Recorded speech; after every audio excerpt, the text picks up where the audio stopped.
Welcome to last part of this story. लेकिन मिर्जा की राजभक्ति अपनी हार के साथ लुप्त हो चुकी थी।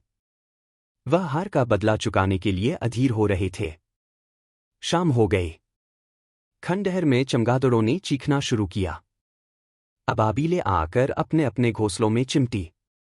पर दोनों खिलाड़ी डटे हुए थे, मानो दो खून के प्यासे सूरमा आपस में लड़ रहे हों। मिर्जाजी 3 बाजियां लगातार हार चुके थे। इस चौथी बाजी का रंग भी अच्छा न था। वह बार बार जीतने का दृढ़ निश्चय करके संभल कर खेलते थे, लेकिन एक न एक चाल ऐसी बेढबा पड़ती थी जिससे बाजी खराब हो जाती थी। हर बार हार के साथ प्रतिकार की भावना और भी उग्र होती थी। उधर मीर साहब मारे उमंग के गजलें गाते थे, चुटकियां लेते थे, मानो कोई गुप्त धन पा गए हों। मिर्जाजी सुन सुनकर झुंझलाते और हार की झेंप को मिटाने के लिए उनकी दाद देते थे। पर ज्यों-ज्यों बाजी कमजोर पड़ती थी, धैर्य हाथ से निकला जाता था। यहां तक कि वह बात बात पर झुझलाने लगे, जनाब आप चाल बदला न कीजिए। यह क्या कि एक चाल चले और फिर उसे बदल दिया। जो कुछ चलना हो एक बार चल दीजिए, या आप मुहरे पर हाथ क्यों रखते हैं? मुहरे को छोड़ दीजिए। जब तक आपको चाल न सूझे, मुहरा छुइए ही नहीं। आप एक एक चाल आध घंटे में चलते हैं। इसकी सनद नहीं। जिसे एक चाल चलने में 5 मिनट से ज्यादा लगे, उसकी मात समझी जाए। फिर आपने चाल बदली, चुपके से मुहरा वहीं रख दीजिए। मीर साहब का फर्जी पिटता था। बोले, मैंने चाल चली ही कब थी? मिर्जा आप चाल चल चुके हैं। मुहरा वहीं रख दीजिए, उसी घर में। मीर उस घर में क्यों रखूं? मैंने हाथ से मुहरा छोड़ा ही कब था? मिर्जा मुहरा आप कयामत तक न छोड़ें तो क्या चाल ही न होगी? फर्जी पिटते देखा तो धांधली करने लगे। मीर धांधली आप करते हैं। हार जीत तकदीर से होती है, धांधली करने से कोई नहीं जीतता। मिर्जा तो इस बाजी में तो आपकी मात हो गई। मीर मुझे क्यों मात होने लगी?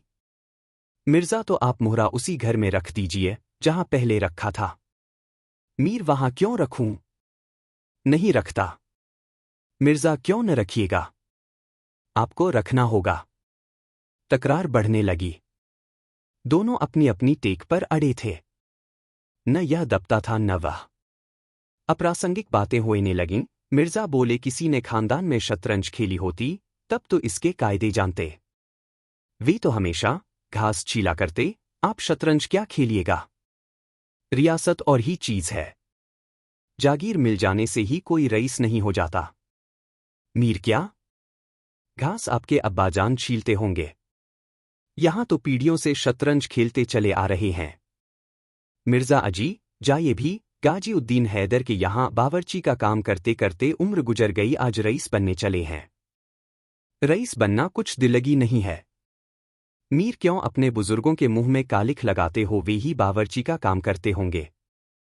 यहां तो हमेशा बादशाह के दस्तरख्वान पर खाना खाते चले आए हैं। मिर्जा, अरे चल चरकटे, बहुत बढ़ बढ़कर बातें न कर। मीर, जबान संभालिए वरना बुरा होगा। मैं ऐसी बातें सुनने का आदी नहीं हूं। यहां तो किसी ने आंखें दिखाईं कि उसकी आंखें निकाली। ए हौसला! मिर्जा, आप मेरा हौसला देखना चाहते हैं तो फिर आइए। आज 2-2 हाथ हो जाए, इधर या उधर। मीर, तो यहां तुमसे दबने वाला कौन? दोनों दोस्तों ने कमर से तलवारें निकाल ली। नवाबी जमाना था, सभी तलवार, पेशकब्ज, कटार वगैरह बांधते थे। दोनों विलासी थे, पर कायर न थे। उनमें राजनीतिक भावों का अधःपतन हो गया था। बादशाह के लिए, बादशाहत के लिए क्यों मरें, पर व्यक्तिगत वीरता का अभाव न था।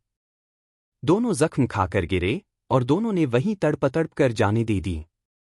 अपने बादशाह के लिए जिनकी आंखों से एक बूंद आंसू न निकला, उन्हीं दोनों प्राणियों ने शतरंज के वजीर की रक्षा में प्राण दे दिए। अंधेरा हो चला था। बाजी बिछी हुई थी। दोनों बादशाह अपने अपने सिंहासनों पर बैठे हुए मानो इन दोनों वीरों की मृत्यु पर रो रहे थे। चारों तरफ सन्नाटा छाया हुआ था। खंडहर की टूटी हुई मेहराबें, गिरी हुई दीवारें और धूल-धूसरित मीनारें इन लाशों को देखतीं और सिर धुनती थीं।